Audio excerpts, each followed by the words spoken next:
지난주 여의도에서 가장 많이 거론된 이름은 여의도 밖에 있는 추미애 법무부 장관과 윤석열 검찰총장일 것 같습니다. 추 장관이 윤 총장에 대해 직무 배제 결정을 내리면서 정치권의 대리전 양상도 달아오르는 모습입니다. 더불어민주당은 추 장관의 결정을 옹호하면서 윤 총장을 향해선 자진 사퇴를 촉구하고 있습니다. 윤 총장은 검찰의 미래를 위해서 스스로 거취를 결정해 주기 바랍니다. 이쯤 되면 소송 결과와 상관없이 권위를 상실한 검찰총장으로서 정상적인 직무 수행은 어려워졌습니다. 이제 윤 총장은 더 늦기 전에 명예롭게 내려놔야 합니다. 반면 국민의힘은 이번 사태를 법치 유린으로 규정하고 정부 여당을 맹비난하는 동시에 연일 문재인 대통령을 정면으로 겨냥하고 있습니다. 인사권자인 대통령의 역할이라고 과연 어떠한 역할인가 하는 것을 좀 묻고 싶습니다. 어찌 이러한 사태를 낳게 해서 참 나라의 꼴이 아주 우습게 보이는. 윤 총장님은 권력에 휘둘리지 않고 권력의 눈치도 보지 않았는데 그런 자세를 끝까지 지켜달라고 했습니다. 그런 자세를 끝까지 지키려고 하는 걸로 보입니다. 좀 대통령께서 응원해 주십시오. 추미애, 윤석열 두 사람의 갈등 격화는 그렇지 않아도 쟁점 사안이 많은 연말 정국을 얼어붙게 만들고 있습니다. 고위공직자 범죄수사처법 개정, 3차 재난지원금이 쟁점이 된 내년 예산안 처리 문제와 맞물려 여야 대치전선은 더 가팔라질 전망입니다. 민주당은 일단 공수처법 개정을 놓고 속도 조절에 들어간 모양새입니다. 공수처장 후보 추천위원 7명 중 6명 이상이 찬성해야 의결할 수 있도록 돼 있는 것을 5명 이상 찬성이면 의결이 가능하도록 개정 방침을 굳혔지만 법안 소위 의결은 미룬 상태입니다. 하지만 민주당 지도부가 연내 공수처 출범을 거듭 공언한 만큼 국민의힘의 반대에도 개정안 처리를 밀어붙일 것으로 보입니다. 입법 발목 잡기, 개혁 발목 잡기는 더 이상 용인하지 않겠습니다. 공수처는 반드시 출범합니다. 숫자가 많다고 밀어붙여서 자기들 입맛에 맞는 사람을 공수처장 하는 것을 국민들이 받아들이겠습니까? 힘밌고 무리하다가 망한 나라, 망한 정권, 망한 회사가 한두 개가 아닙니다. 여야 모두 지급적으로 가닥을 잡은 3차 재난지원금 재원 마련 방안도 예산 정국의 뇌관이 될 전망입니다. 민주당은 빠듯한 심사 일정을 고려할 때 예비비 활용이 최선이라고 주장하고 있는 반면 국민의힘은 이른바 한국판 뉴딜 사업의 중복 예산을 대폭 삭감하겠다고 겨루고 있습니다. 여야의 양보 없는 기싸움은 넉 달여 앞으로 다가온 서울시장과 부산시장 보궐선거와 무관하지 않다는 분석입니다.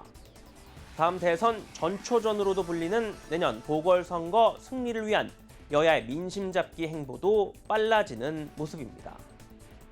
민주당은 가덕도 신공항 특별법을 소속 의원 136명이 공동 발의했습니다.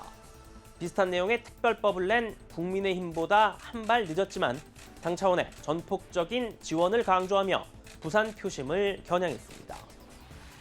예비 타당성 조사 면제 등을 통해 유치를 추진 중인 2030년 부산 엑스포에 맞춰 신공항 문을 여는 것이 목표라고 밝혔습니다. 착공에 들어가기까지 굉장히 많은 서류와 관련된 심사 과정들이 있습니다. 그리고 각 부처에 산재해 있는 인허가들이 있는데 이런 인허가와 관련된 절차들을 좀 모아서 한꺼번에 처리하는 속도를 최소한 단축하는 것이죠. 국민의힘은 연일 정부의 부동산 정책을 정조준하고 있습니다. 김종인 비대위원장은 앞서 경기도 과천의 한 모델하우스를 방문해 청약제도의 문제점을 비판한 데 이어 임대차 분쟁조정위원회 서울지회를 찾아 임대차 3법의 부작용을 지적했습니다. 집값과 전셋값 급등에 따른 성남 민심을 공략하겠다는 의도로 풀이됩니다. 그것이 오히려 임차인, 임대인 이런 사람들에게 더 복잡한 문제를 야기시켜가지고서 분쟁의 소지가 더 크지 않느냐 하는 이런 생각을 갖게 됐어요. 이번에는 차기 대권주자들의 움직임 살펴보겠습니다. 여야 잠룡으로 꼽히는 인사들은 연말 대치정국에서 일제히 적극적으로 목소리를 내고 있는데요.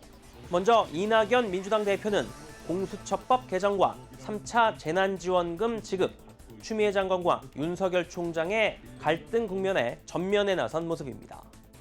선명성 부각을 통해 이른바 친문 지지층을 공략하겠다는 포석이 깔린 것이란 분석이 나옵니다.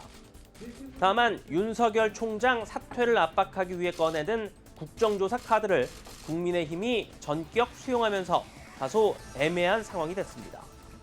국정조사로 윤 총장에게 판을 깔아주는 것이 유리할 게 없을 것이라는 당 내부에 지적이 나오고 있기 때문입니다.